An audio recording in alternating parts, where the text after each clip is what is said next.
Assalamualaikum warahmatullahi wabarakatuh. Hai semua, perkenalkan saya Syifa Nursiami Al-Zahra dengan NIM 4524091010. Saya dari kelas B, Prodi Psikolog, Fakultas Psikolog, Universitas Bosora. Di kesempatan kali ini, saya akan menjelaskan tentang menjadi mahasiswa yang respek, cerdas, suka menolong, ekologis, dan tangguh. Pembahasan pertama saya akan menjelaskan apa sih itu respek atau yang biasa disebut pluralis. Pluralis adalah sikap memberikan respek atau hormat terhadap berbagai perbedaan yang ada di masyarakat, baik yang berbentuk fisik, sifat, adat, budaya, suku, dan agama. Di sisi lain, respek sendiri memiliki arti rasa hormat. Maksudnya, rasa hormat kita kepada orang lain yang memberikan dampak baik bagi kita. Respek juga adalah tanda peduli kita kepada seseorang dengan cara kita memperlakukan mereka dengan baik, agar mereka juga memberikan hal yang baik pula kepada kita. Menghormati orang juga salah satu sikap respek, karena dengan kita menghormati mereka, secara tidak langsung mereka juga menganggap kita orang baik, dan mereka juga akan memberikan respek atau timbal balik yang baik kepada kita. Selanjutnya adalah cerdas. Cerdas sendiri memiliki makna kemampuan seseorang dalam melakukan suatu tugas secara cermat, tepat, dan cepat. Kecerdasan atau yang biasa disebut dengan intelijensi. Kecerdasan adalah istilah yang mendeskripsikan kapasitas pikiran manusia. Dalam konteks yang berbeda, ini dapat didefinisikan dalam cara yang berbeda, termasuk kapasitas untuk berpikir abstrak, memahami, komunikasi, menalar, belajar, berencana, kecerdasan, emosi, dan pemecahan masalah. Kecerdasan dapat dihitung. Katanya, dengan berbagai testing psikometrik, tes itu dapat melihat tingkat kecerdasan manusia yang biasa disebut dengan intelligence quotient atau IIQ, derajat kecerdasan. Tes IIQ ini memang berguna untuk meramalkan dan mengukur kecerdasan seseorang, sehingga penting untuk dunia pendidikan dan dunia kerja. Tetapi, mengukur kecerdasan dengan tes IQ saja memang tidak tepat, sebab ada aspek-aspek kemampuan mental yang tidak terukur oleh IQ kita. Berbagai teori bertaburan tentang kecerdasan. Hal ini mencirikan adanya kesepakatan dan ketidaksepakatan mengenai kecerdasan manusia. Ini juga memperlihatkan bahwa jenis kecerdasan manusia itu beragam. Maka, adalah menjadi tugas manusia sendiri untuk menggunakan variasi kecerdasannya itu untuk kehidupannya. Sebagai manusia, kita tentu memiliki punya rasa emosional atau emosi. Dan kita juga harus bersikap dengan emosi kita sendiri. Makanya ada yang biasa disebut dengan kecerdasan emosi. Kecerdasan logis sudah banyak ditransfer ke benda-benda ciptaan manusia seperti robot, komputer, dan mesin-mesin canggih lainnya, guna untuk mempermudahkan pekerjaan manusia itu sendiri. Namun, ada satu kecerdasan yang tidak dapat ditemukan pada mesin, yaitu kecerdasan emosi. Kecerdasan emosi adalah kemampuan, keahlian, dan kemahiran untuk mengidentifikasi, memiliki, dan mengontrol emosi seseorang, orang lain, atau kelompok. Model yang berbeda telah diajukan untuk definisi kecerdasan emosi, dan terdapat perbedaan tentang bagaimana istilah itu digunakan. Konsep itu kontroversial. Banyak yang melihatnya sebagai suatu keahlian atau bentuk kepribadian daripada kecerdasan. Seringkali orang percaya bahwa orang yang mempunyai kecerdasan tinggi atau bakat kreatif adalah orang yang lebih baik atau lebih pandai daripada orang yang tidak mempunyai bakat-bakat tertentu. Padahal, walaupun beberapa orang mempunyai keahlian yang superior, dalam satu bidang maupun bidang, tidak berarti orang tersebut superior. Tiap orang mempunyai keterbatasan, ketergelisahan, dan kekurangan masing-masing. Karena pada dasarnya, manusia itu sama di mata Tuhan. Tidak ada yang disebut dengan manusia superior, karena semua yang atasan dan bawahan itu sama. Daripada kita membandingkan orang lain atau mencari pikiran saingan dengan orang lain, sebaiknya kita mencari sifat hakiki dari orang lain. Misalnya, kebaikan hatinya, rasa humornya, kasih sayangnya, perasaan hangatnya, dan lain-lain. Dengan demikian, kita akan tetap nyaman dengan orang tersebut. Sebab sebetulnya semua kita adalah sama-sama manusia yang ada kelebihan dan kekurangannya. Selanjutnya adalah suka menolong. Suka menolong adalah sikap dan tindakan yang selalu berupaya membantu orang lain. Sudah sangat jelas, ternyata manusia itu mempunyai rasa empati, rasa merasakan apa yang orang lain rasakan. Dengan itu, tergeraklah hatinya untuk menolong orang lain tersebut. Oleh karena itu, pada hakikatnya manusia memiliki rasa suka menolong. Saling memerlukan. Tidak ada di dunia ini manusia yang tidak butuh dengan orang lain. Walaupun kadang kita disebut dengan manusia individual, tapi tetap saja di kehidupan ini kita masih membutuhkan orang lain. Setiap orang adalah tergantung pada orang lain. Walaupun begitu, ada perbedaan besar sekali antara ketergantungan sehat dan ketergantungan parasit. Kita tergantung pada orang lain, besar ataupun kecil. Umumnya, orang tidak melakukan pembangunan rumah sendiri, memperbaiki hal-hal yang rusak sendiri, karena setiap kita juga pasti memiliki rasa ingin ditolong dalam masalah apapun itu. Setiap kita memiliki pengalaman hidup yang berbeda. Oleh karena itu, setiap orang harus memiliki sifat pengetahuan, keahlian, dan bakat yang berbeda. Di sini, kita harus mengambil keuntungan dari kapasitas orang yang beda-beda tersebut, bukannya saling bersaing atau saling meniadakan. Bersaing itu sebetulnya sehat, tapi kalau berlebihan akan memunculkan sikap anti kerjasama. Di sini, persaingan hanya akan menciptakan kebencian, kecurigaan, sakit hati, dan terlalu defensif. Selain itu, kita pun harus bersedia menerima komentar orang lain. Hidup tanpa penilaian orang lain adalah hidup orang yang tersesat. Karena orang lain menjadi cermin diri kita. Dengan cermin kita bisa melihat diri kita yang sebenarnya. Maka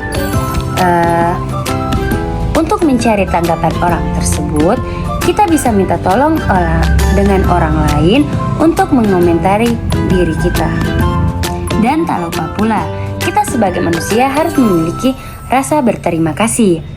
Jika kita sebagai manusia itu harus berterima kasih dengan mengucapkannya secara tulus. Sebab pertolongan orang tanpa kita hargai akan terasa hampa bagi orang yang menolong tersebut. Bahasa tidak beli, begitu seringkali dikatakan orang. Jadi, mengucapkan terima kasih adalah hal minimal yang bisa bernilai maksimal bagi orang yang menolong. Ketulusan harus dibalas dengan ketulusan pula. Menolong adalah kesediaan memberikan bantuan. Secara sadar, orang mulai memberikan bantuan itu dari gerak hatinya. Kemudian, bantuan itu diberikan dalam bentuk apa saja yang memang diperlukan orang yang mau ditolong, baik dalam bentuk ucapan, perbuatan, ide, ataupun barang. Berikut faktor-faktor yang dapat meningkatkan rasa tolong-menolong. Pertama, mengurangi ambiguitas dan meningkatkan rasa tanggung jawab. Kedua, rasa bersalah dan perhatian untuk citra diri kita. Ketiga, memiliki pengajaran keterlibatan moral. Keempat, mencontohkan altruisme. Demikianlah sikap saling tolong-menolong merupakan tulang punggung keteguhan suatu masyarakat. Jika tidak ada sifat ini, masyarakat akan ambruk. Untuk itulah, kita harus sedia memberi contoh bagaimana saling tolong-menolong di antara kita, supaya generasi selanjutnya dapat melanjutkan kerjasama sosial yang sudah terbangun. Selanjutnya, ekologis. Ekologis adalah sikap dan tindakan yang selalu berupaya mencegah kerusakan pada lingkungan alam di sekitarnya dan mengembangkan upaya-upaya untuk memperbaiki kerusakan alam yang sudah terjadi dan selalu ingin memberi bantuan bagi orang lain dan masyarakat yang membutuhkan. Alam memang bisa rusak dan kita bisa terkena kerusakannya itu. Tetapi, apakah kerusakan alam itu memang dari alam itu sendiri ataukah kita yang merusaknya? Bencana alam seperti gempa, gunung berapi, tsunami, dan lain-lain seringkali disinyalir dari sesuatu yang tak bisa kita hindarkan. Tapi polusi air, udara, atau tanah dari sebab tangan-tangan manusia. Penggunaan yang berlebihan terhadap tanah dapat membawa erosi dan gagalnya produksi makanan. Sumber daya semakin berkurang karena terus-terusan dipakai oleh penduduk dunia yang makmur, dan panen pun banyak gagal. Dari situ produksi makanan menjadi berkurang dan angka kematian menjadi meningkat. Begitu pula pemanasan global. Semua adalah hasil tangan-tangan kita. Namun, pertanyaan yang muncul, sampai di manakah kekuatan alam ini akan menampung keserakahan kita semua? Sehingga dapat menimbulkan suara-suara bahwa kita harus membatasi diri kita untuk kelangsungan hidup kita. Sebab, jika tidak, kita akan ditelan oleh kecerobohan kita sendiri. Suara ini kemudian didefinisikan sebagai masyarakat kesinambungan. Ide masyarakat berkesinambungan mensyaratkan kita untuk mengubah cara kita memperlakukan alam. Kaum ekologis berargumen bahwa peduli lingkungan menuntut adanya perubahan yang radikal dalam hubungan kita dengan alam.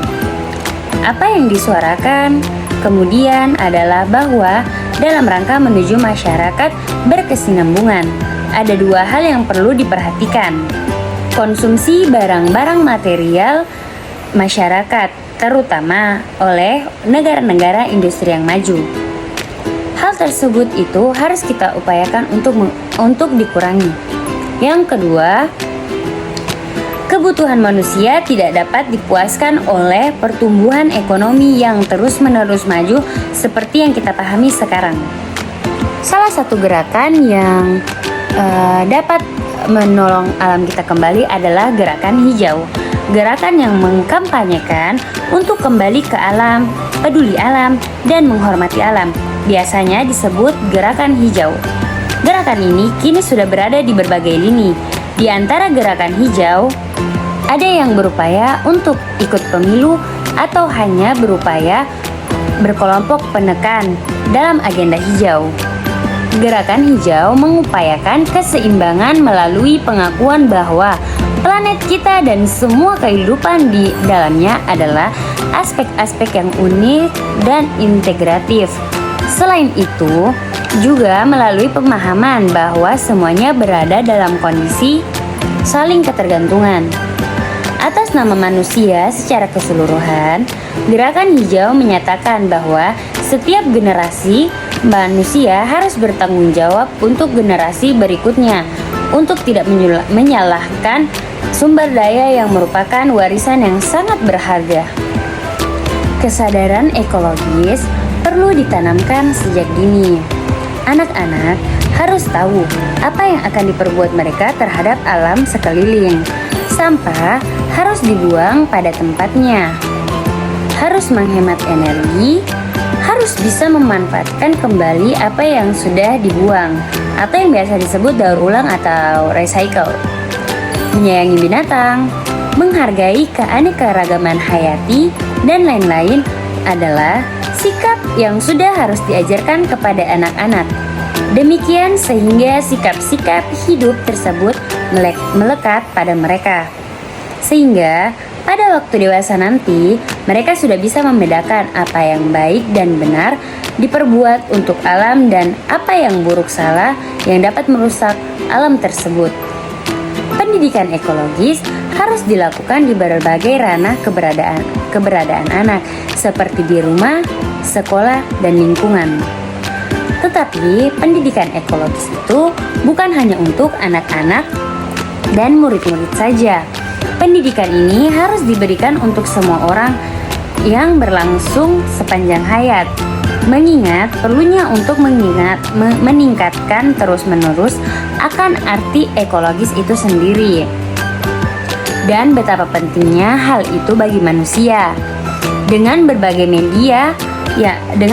media peraturan dan bahkan hukum, manusia bisa dididik menjadi makhluk yang beradab. Begitu juga halnya kesadaran akan perlunya mengonservasi alam. Berbagai macam kampanye, peneguhan aturan konservasi dan penegakan hukum harus terus dijalankan. Sebab hanya dengan kesadaran yang kontinu lah manusia menjadi tidak ada waktu lagi untuk lengah menjadi rusak. Maka secara keseluruhan, menjadi manusia yang bermartabat adalah menjadi manusia yang ekologis. Bermartabat karena manusia ekologis adalah manusia yang berpandangan jauh ke depan, ke arah nasib generasi setelahnya yang juga berhak mendapatkan alam yang baik, yang dapat membuat mereka hidup wajar seperti generasi sebelumnya.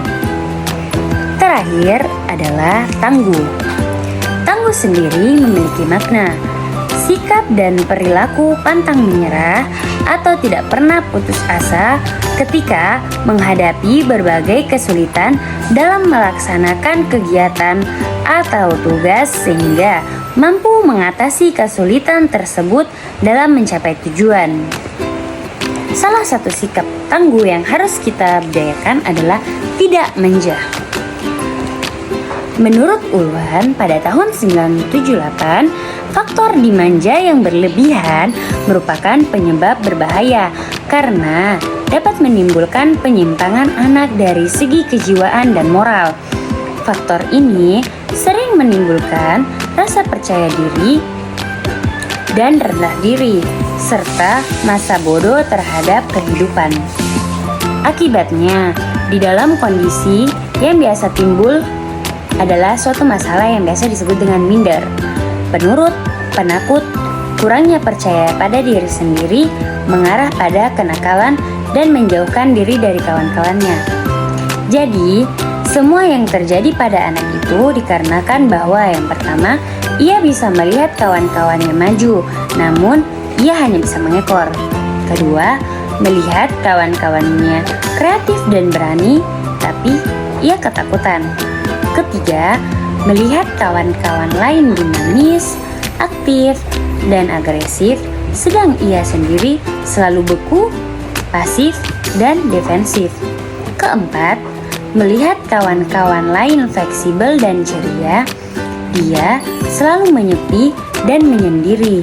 Dan kelima, melihat kawan-kawan lain selalu tabah dan tegas dalam menghadapi berbagai kesulitan, sedang ia sendiri cengeng, resah, dan gelisah jika tertimpa musibah yang paling sekecil pun. Jika seorang anak memiliki gambaran pada yang saya sebutkan tadi, apakah ia akan menjadi manusia yang normal? Apakah ia akan menjadi seorang warga masyarakat yang bermanfaat? Apakah ia memiliki pandangan yang optimis dan penuh harapan terhadap kehidupan ini? Dan apakah ia akan menjadi seorang manusia yang memiliki kepribadian yang mandiri, percaya diri, dan bertumpu pada dirinya sendiri? Jawabannya tentu tidak. Lalu, mengapa orang tuanya memanjakan anak tersebut secara berlebihan? Gejala pendidikan yang salah dari orang tua antaranya adalah tidak diperkenankannya anak melakukan pekerjaan yang sebenarnya mampu ia kerjakan, dengan keyakinan bahwa hal itu menunjukkan kasih sayang pada mereka. Kedua, terus-menerus mengasuh anak. Jika sedang tidak sibuk, mereka tidak meninggalkan anak mereka, padahal bisa jadi hal itu akan berdampak negatif.